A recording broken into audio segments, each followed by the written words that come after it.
Here we are then at the start of a brand new year, 2021. Happy New Year to everyone. Today we're going to take a look at the year ahead for what is on offer in Microsoft Flight Simulator.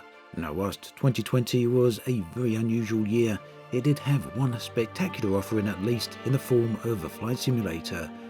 It's quite unlike anything else out there, and for me it was one of the highlights of the year. And not only that, it achieved many technological firsts. The world itself within the sim is absolutely stunning, there's no doubt about that, and perhaps one of the best features in any game of recent decade. The end of the year for this sim was rounded off very nicely with the release of virtual reality.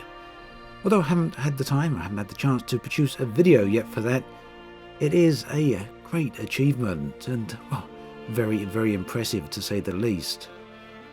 Now for the year ahead, there's a lot to look forward to, and of course, Asobo haven't announced everything yet.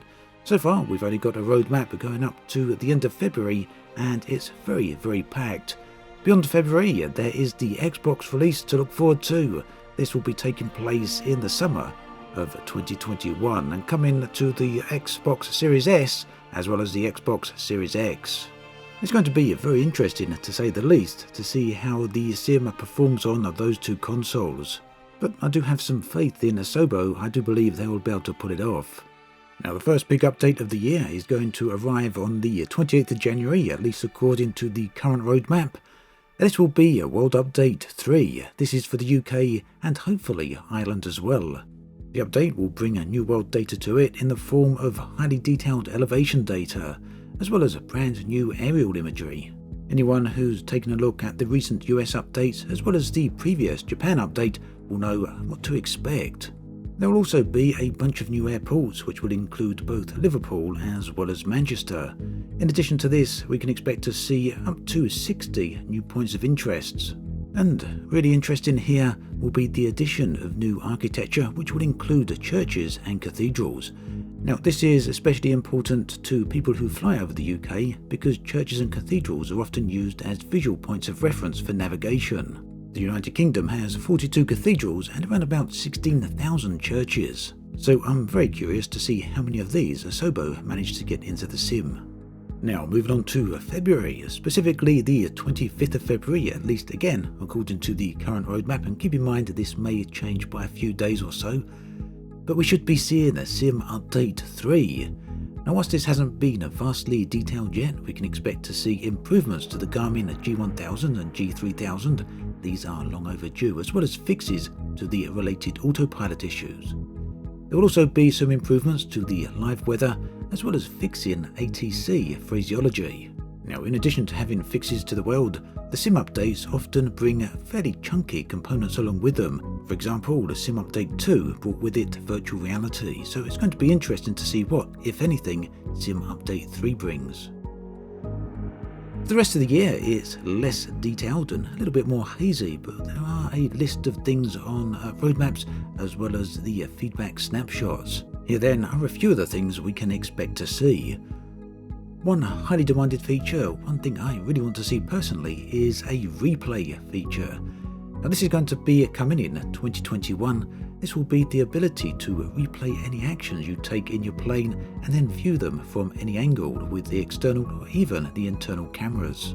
Now, this has been a staple feature for flight sims for decades at this particular point, so it's a bit of a shame to see that it wasn't in Microsoft Flight Simulator right from day one, but it seems Asobo are intent on fixing this, so I'm looking forward to seeing that.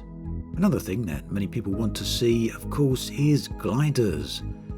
Now, Asobo have written on the feedback snapshot that it's likely these will arrive in 2021, but there's a possibility that this may move into 2022. Either way, gliders will be a great feature, especially when flying around landscape as beautiful as what's on show here. This, by the way, is the Lake District in the United Kingdom.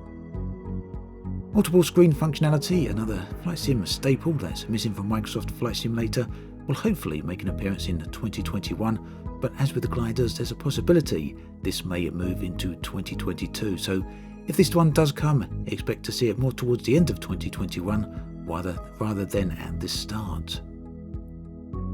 2021 will also see an improved pushback system.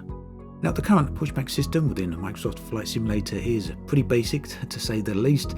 It could do with a pretty dramatic overhaul.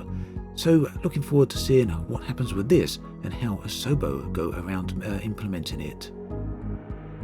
Now, the last one on this video is a huge feature and something I'm immensely looking forward to. This is Seasons. The feedback snapshot shows this as coming in 2021. Now, those of you who have been watching Microsoft Flight Simulator development for a few years now, or a long time, will likely remember the early videos that Microsoft and Asobo released on snow. These showed the slow build-up of snow over time, where basically it would layer across the ground. It's a feature that currently isn't in Flight Simulator, so hopefully Seasons will add this. But of course, snow isn't the only thing that comes with Seasons. There are many other factors as well. So it should be a fairly hefty update when it finally arrives. So this is the somewhat limited information we have at the moment, but as we can tell, Asobo have some pretty extensive plans for 2021. With all that in mind then, I'm very much looking forward to seeing where the sim will be this time next year.